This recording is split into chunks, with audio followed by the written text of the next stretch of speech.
Hello and welcome to everyone who's watching or listening online and everyone gathered here today. I see some new faces or at least some new eyes among us, and it is good to have you here with us today. I don't know that I have any more to say beyond what those who have already said so well in response to the embarrassing, shameful, distressing, and unacceptable events we witnessed in our nation's capital last week. But I do have today for us some good news from the Gospel of John. And we may, by the time this is over, find out that this good news applies to our current situation. So let's begin reading in John chapter 2, verse 1. On the third day, a wedding took place at Cana in Galilee. Jesus' mother was there, and Jesus and his disciples had also been invited to the wedding. When the wine was gone, Jesus' mother said to him, "They have no more wine." "Woman, why do you involve me?" Jesus replied. "My hour has not yet come." His mother said to the servants, "Do whatever he tells you." Nearby stood 6 stone water jars, the kind used by the Jews for ceremonial washing, each holding from 20 to 30 gallons. And Jesus said to the servants, "Fill the jars with water." So they filled them to the brim. And then he told them, "Now draw some out and take it to the master of the banquet." They did so, and the master of the banquet tasted the water that had been turned into wine. And he did not realize where it had come from, though the servants who had drawn the water knew. Then he called the bridegroom aside and said, "Look, everyone brings out the choice wine first, and then the cheaper wine after the guests have had too much to drink. But you have saved the best till now." What Jesus did here in Cana of Galilee was the first of the signs through which he revealed his glory, and his disciples believed in him. Tony Campolo tells of a story he read in a newspaper years ago when a restaurateur who owned a restaurant located in a dry county in Georgia decided he wanted to serve wine to his guests. And so he filed a special petition with the county commissioners asking for an exception, which they promptly denied, even though the restaurateur made the argument that even Jesus drank wine. And one of the commissioners, who was also a deacon in the local Baptist church, responded by saying, "I know he did. And frankly, I've always been embarrassed by him because of it." I know many of you well enough to know that, like me, you are not embarrassed by Jesus drinking wine. More than that, you like it that Jesus not only drank wine, but he made some, and you love it that the wine Jesus made was not only good with 3 goods, it was also abundant. There was a lot of it.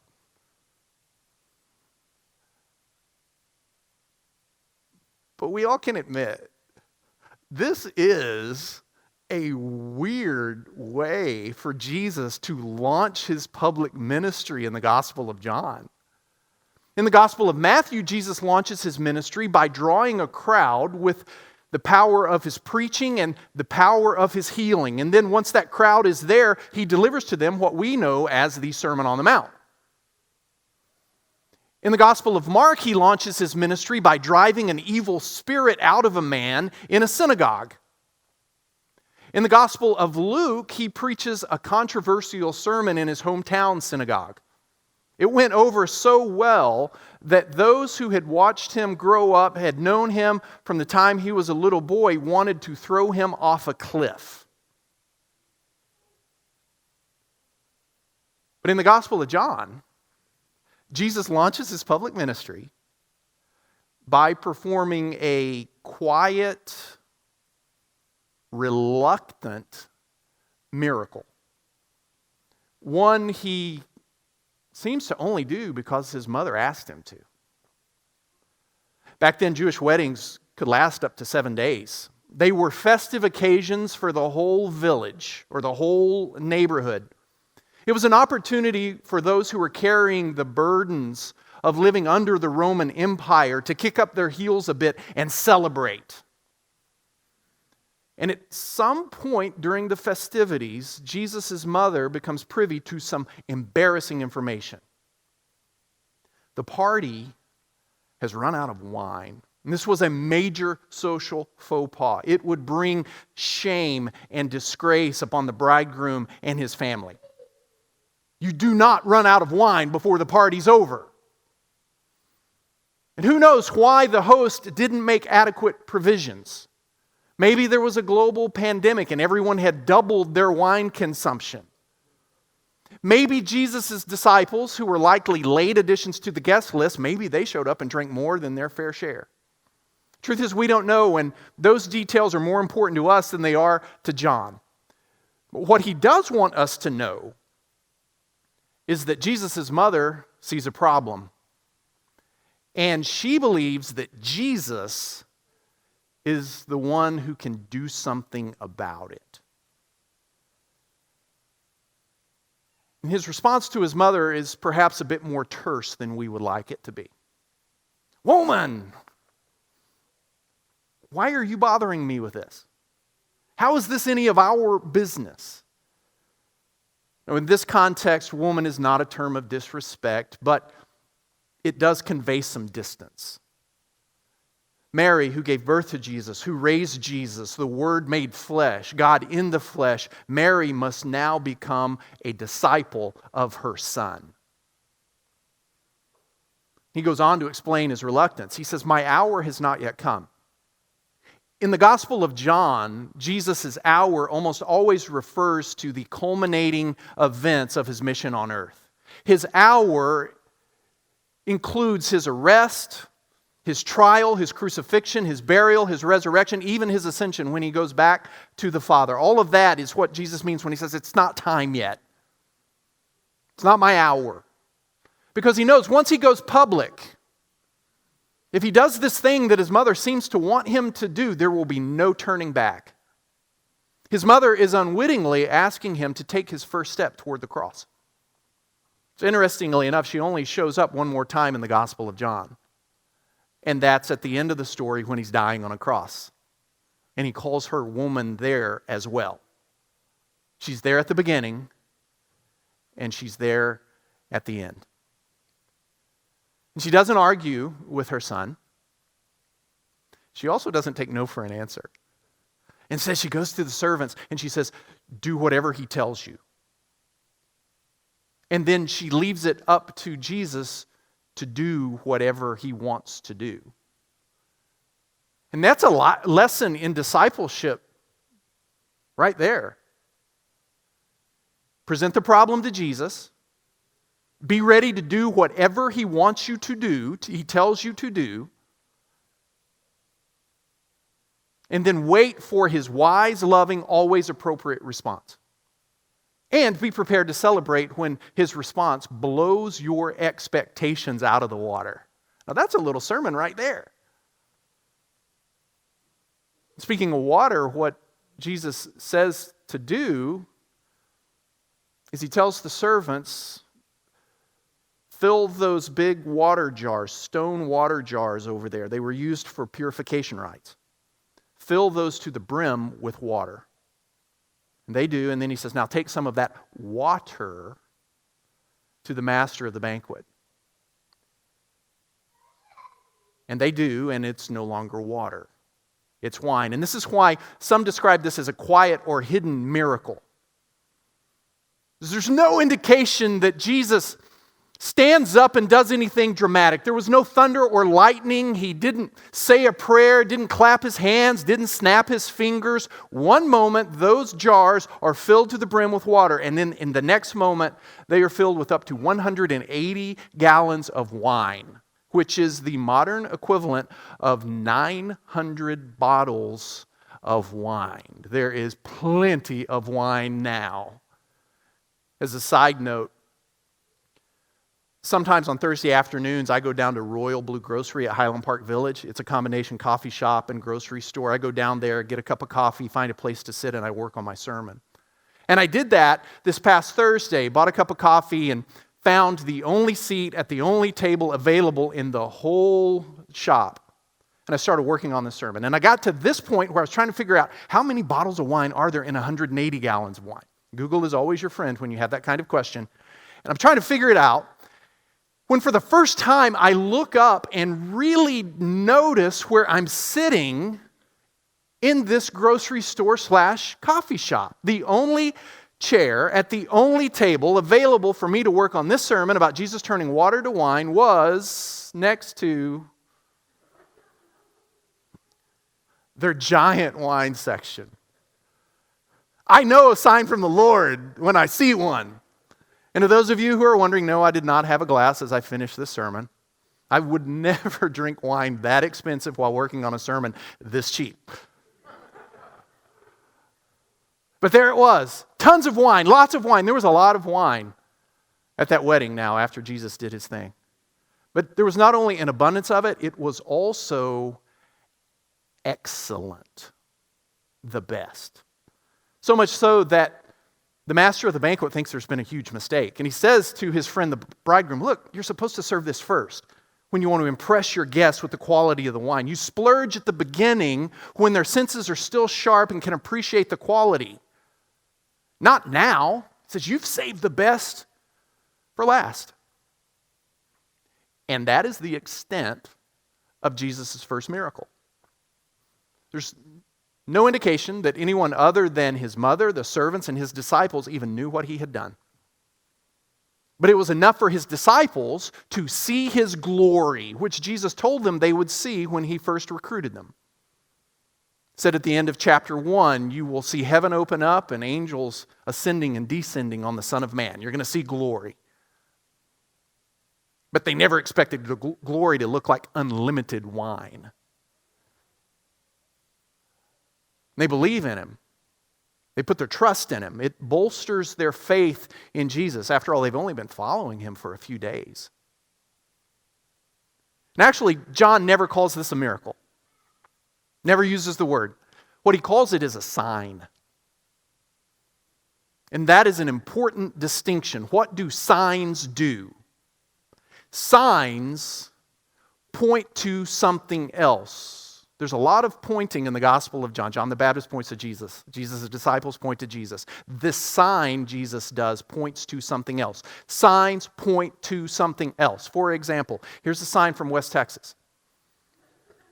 When you only have one tree, you tend to make a big deal out of it.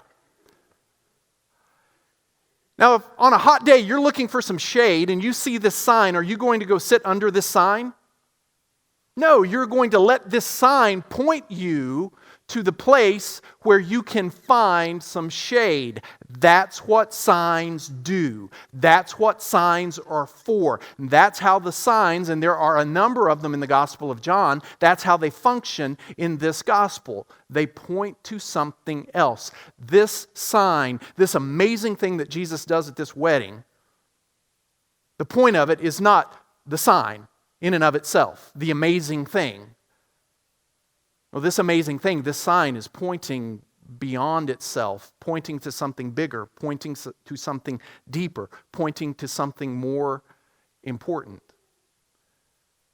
The point of this sign at this wedding, turning water to wine, is not that Jesus' disciples will never run out of wine. It's that Jesus is the one that God's people have been waiting for. More than that, he's better than anything or anyone else that has come previously in the story of God. Better than Moses. Better than David. Better than any of the prophets. Better than John the Baptist. In Christ, God truly has saved His best for last. In Christ, God has initiated that long-awaited time of forgiveness and restoration and blessing, a time the prophets describe in terms of, you guessed it, an abundance of fine wine. Here's what Amos says in chapter 9. He said, "The days are coming, declares the Lord, when the reaper will be overtaken by the plowman and the planter by the one treading grapes. New wine will drip from the mountains and flow from all the hills, and I will bring my people back from exile." This is a sign of the new thing that God is doing. He goes on to say, they will rebuild their ruined cities and live in them. They will plant vineyards and drink their wine. They will make gardens and eat their fruit. And then Isaiah says this in chapter 25, "On this mountain the Lord Almighty will prepare a feast of rich food for all peoples, a banquet of aged wine, the best of meats and the finest of wines. On this mountain He will destroy the shroud that enfolds all peoples, the sheet that covers all nations. He will swallow up death forever. The sovereign Lord will wipe away the tears from all faces. He will remove His people's disgrace from all the earth." That's the sign of wine. And the sign also illustrates what John said about Jesus back in the prologue when he's introducing the gospel. It says, "The Word became flesh," in verse 14, "lived among us, and we have seen His glory, the glory as of a Father's only Son, full of grace and truth." And then he says in verse 16, "From His fullness we have all received grace upon grace." Abundant, overflowing grace. That's what comes into the world in Christ. So what does God's grace taste like? John says it tastes like the very best of wine. Overflowing. Never running out. You never, ever have to worry about a shortage of God's grace. There will always be plenty for everyone. There's also a hint of resurrection in this sign. John tells us in verse 1, chapter 2, that this happens on the third day. Third day. A little bit later in chapter 2, just a few verses down, Jesus is no longer in Cana in Galilee. He's gone to Jerusalem, and He's overturning the tables at the temple and condemning it for being more of a marketplace than a meeting place with God. And when the religious leaders and authorities question Him, this is what He says to them in John chapter 2, verse 19. Jesus said, "Destroy this temple, and I will raise it again in 3 days." And the temple He had spoken of was His body. Third day, 3 days. This happened on the third day. Jesus says something else is going to happen in 3 days, after 3 days. Third day, 3 days. If this bracketing of third day, 3 days in chapter 2 is intentional, and with John there always seems to be some deeper meaning swimming below the surface. If it's intentional, then John is giving us a nod, maybe a wink, perhaps a nudge, saying, hey, this story about Jesus turning water to wine, this is a resurrection story. This sign is pointing into the future. Jesus is giving new life to a dead party. The Father will give new life to Jesus' dead body. And someday, Christ will save His best for last and raise us from the dead and give us new life. This is a resurrection story. And so maybe this is not such a weird way for Jesus to launch His public ministry. It's entirely appropriate because what Christ does for this dead party is what He will someday do for all of creation. But this sign is not only pointing into the future. it's also pointing to what Christ can do in our lives and in our world right now. Right now, life doesn't feel like much of a party, does it? And it's not because we've run out of wine. Go down to Royal Blue. They have plenty of wine, maybe too much wine. Life doesn't feel like much of a party right now, but it's not because we've run out of wine. It's because our party has run out of love. Love for our neighbors, love for our enemies. It's because our party has run out of civility. It's run out of decency. It's run out of peace making.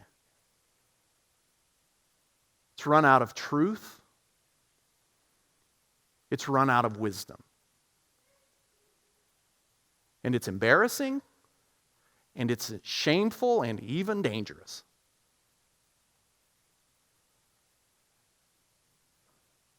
So what do you do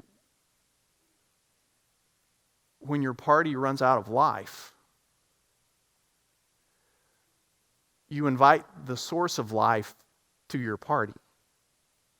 What do you do when your marriage runs out of love? You invite the one whose sacrificial actions define love. What do you do when your relationships and your interactions run out of grace? You invite the one through whom God's grace overflows into your heart. What do you do when your society runs out of wisdom? You invite the one who is God's wisdom personified in the flesh into everything you as a follower of Christ do. You present the problem to Jesus, and then you be prepared to do whatever He tells you to do, trusting that God's best for you, God's best for those you love, God's best for those you do not love, God's best for all of creation is still yet to come.